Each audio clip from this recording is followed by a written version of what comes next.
కాన్స్టిట్యూన్సీలు కాబట్టి approximately 3.5 lakhs వరకు samples collection చేస్తాము. దీంట్లో కూడా ఏంటంటే శాంపుల్ వైజ్ అంటే పర్ కాన్స్టిట్యున్సీ తీసుకున్న 2000. తర్వాత డిఫరెంట్ పారామీటర్స్ అన్ని కూడా కవర్ చేస్తామండి. లైక్ జెండర్ ఏంటి కానీ, లేకపోతే ప్రొఫెషన్ ఏంటి కానీ, లేకపోతే వాళ్ళు చేసే ఒక డిఫరెంట్ కేటగిరీస్ ఏంటి, ఫర్ ఎగ్జాంపుల్ యూత్ ఎలాగ ఆలోచిస్తున్నారు, అలాగే గవర్నమెంట్ ఎంప్లాయీస్ ఎలా ఏ విధంగా ఉన్నారు, వాళ్ళకి ఒపీనియన్ అనేది. సో దీని మళ్ళీ ఏంటంటే అన్ని పారామీటర్స్ కవర్ చేస్తా ఉందండి. అంటే మేము దాన్ని డెవలప్ చేసాం. సో యాక్యురేట్ గా మనం ఈ సఫల్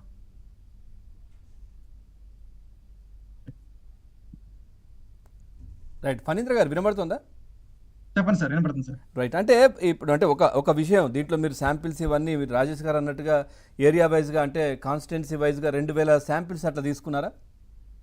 సార్ రైట్. అట్లాగే ఇప్పుడు అధికార పార్టీ చెప్పేది ఏంటంటే మహిళా ఓట్లని మాకే అని. మీ సర్వేలో ఏం తేలింది?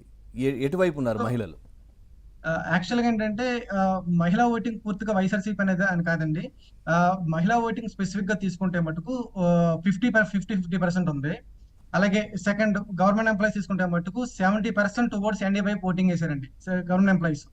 దట్టు మీరు ఇంకోటి ఏంటంటే గవర్నమెంట్ ఎంప్లాయీస్ లో 4 lakhs చిల్లర వేశారు. వాళ్ళతో పాటు వాళ్ళ ఫ్యామిలీ మెంబర్స్ ఇంపాక్ట్ ఉంటుంది సార్, అదొకటి కన్సిడర్ చేయాలి. అలాగే యూత్ ఉన్నారు, యూత్ ఎటువైపు వేశారు. యూత్ వచ్చేటప్పటికి ఏంటంటే యావరేజ్ తీసుకుంటే కనుక 18 to 35 years ఏజ్ ఉన్న గ్రూప్ వాళ్ళ మటుకు యావరేజ్ 40% రండి ఈచ్ కాన్స్టిట్యున్సీలో త్రూఅవుట్ మొత్తం స్టేట్ అంతా. సో ఒక కాన్స్టిట్యున్సీ వచ్చినప్పటికి 40,000 ఇంచుమించుగా 70,000 వరకు ఉంటారు సార్. సో వీళ్ళందరూ తీసుకుంటే మటుకు టీడీపీ ఎన్డీ వైపు అయితే ఉన్నారండి, స్పష్టంగా కనబడుతుందండి. సందీప్ గారు, ఫణీంద్ర గారు సార్ చెప్పండి సార్, చెప్పండి సార్. ఇప్పుడు మీరు అంటే ఇప్పుడు రేపు పోస్ట్ పోల్ డేటా అనేది ఎగ్జిట్ పోల్ 1వ తారీఖు సాయంత్రం వరకు అధికారికంగా విడుదల చేయడానికి వీల్లేదు అనుకోండి. కానీ మీ దగ్గర ప్రీ పోల్ డేటా ఉంది కదా? సార్ అవును సార్. ప్రీ పోల్ డేటా ప్రకారం మీ అంచనా ఇప్పుడు ఈ 175 నియోజకవర్గాల్లో కూటమికి ఎన్ని దక్కడానికి ఆస్కారం ఉంది, అదే సందర్భంలో అధికార పార్టీకి ఎన్ని దక్కడానికి ఆస్కారం ఉంది? ఓకే, కూటమి వచ్చినప్పటికి ఎన్డీఏ వచ్చినప్పటికి 112 seats to 120 seats వరకు 120 వరకు అవకాశం సార్. కూటమికి 121 వరకు అవకాశం sir. Okay, up to minimum అయితే 112 వరకు ఖచ్చితంగా వస్తుందండి. అలాగే ఈ వైసీపీకి వచ్చేటప్పటికి 50 to 62 వరకు అవకాశం సార్.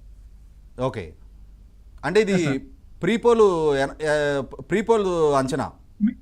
మేము చెప్పే వరకు అప్ టు May 13th వరకు ప్రీపోల్ వరకు, May 12th వరకు ప్రీపోల్ వరకు మేము తీసుకున్న అనాలిసిస్ అయితే మటుకు ఇంతవరకు ఉందండి. తర్వాత ఇంకా పోలింగ్ శాతం పెరగడానికి దానికి దీనికి కారణాలు ఇవన్నీ కూడా అంత తర్వాత వచ్చాయి. అంటే పోస్ట్ పోల్ ఇదే కంటిన్యూ అవడానికి స్కోప్ ఉందా, ఇంకేదైనా మార్పు చేర్పులు జరగడానికి ఆస్కారం ఉందా?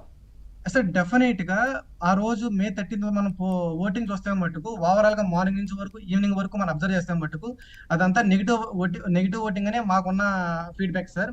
ఒకటి ఇందులో జనరల్ గా లాస్ట్ 2019 ఎలక్షన్ నుంచి మనం